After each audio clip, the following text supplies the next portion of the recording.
You know, let's come back to the UK and still talking military matters. And well, Brexit without the exit continues, and Nigel is silent.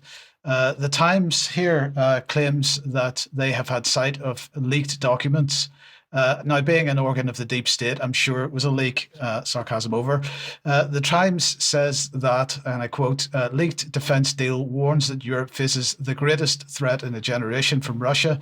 Sorry, I've put the wrong graphic on. I do apologize. That was Vanessa.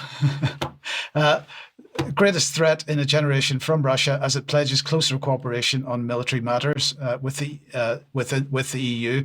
And the Times goes on to report that the UK and the EU will unveil a defence and security pact next week as part of a wide-ranging deal that will bring Britain into the closest alignment it has had with the EU since Brexit. Now, they say that the security pact says that the UK and the EU face a decisive moment and the greatest threat in a generation because of Russia's invasion of Ukraine and a campaign of espionage and sabotage in the West.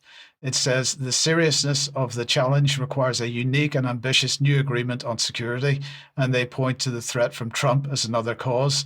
And they say it also provides a mechanism for joint working of the US. Sorry, if the US refused to allow action under NATO's auspices. In this context, they say the EU and the UK have decided to establish and implement a tailor-made, mutually beneficial security and defence partnership that will frame their overall cooperation across the security and defence spectrum.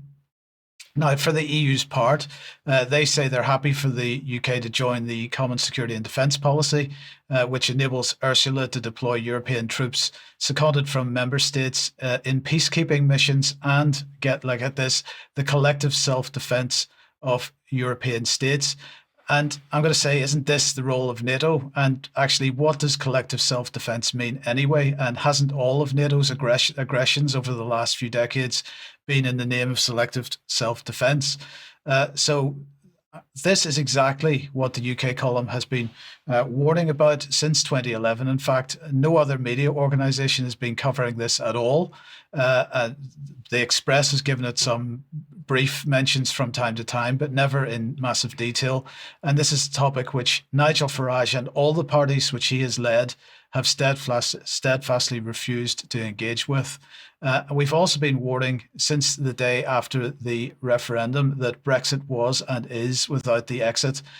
We were heavily criticised for saying that at the time, despite all the hoo-ha over the Great Repeal Bill.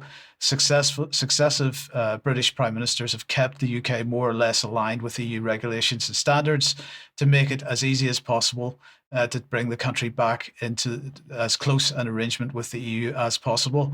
And there can be no doubt that the reason the British government signed up to such a bad deal following Brexit was specifically to make it as painful as possible for ordinary people and therefore to drive support for exactly this.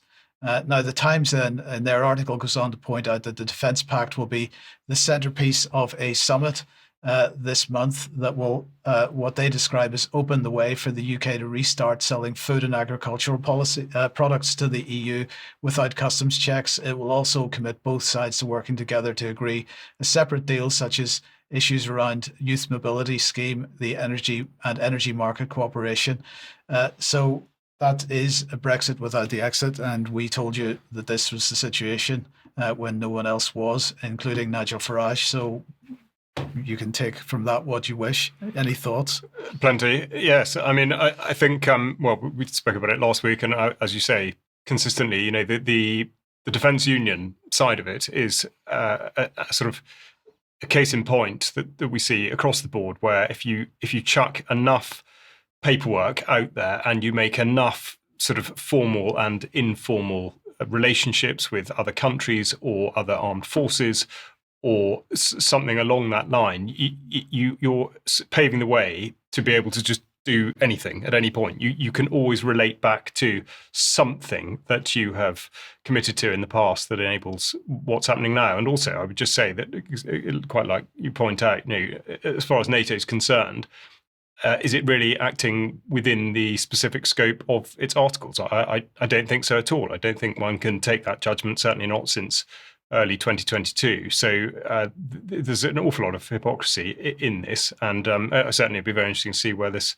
sort of undoing Brexit meeting takes us. Yes, Vanessa, very briefly, what are your thoughts on the idea of Ursula von der Leyen having the ability to deploy troops in collective self-defense? Well, as you said, we've talked about it multiple times on UK column. Not a surprise, but obviously there does seem to be a sort of a de-linkage between the US and the EU, but also apparently at the moment between the US and Israel to some degree. So I do wonder whether it is a true de-linking or whether it's a way of enabling certain elements within the alliance to operate alone. Yes, good point. Okay, thank you for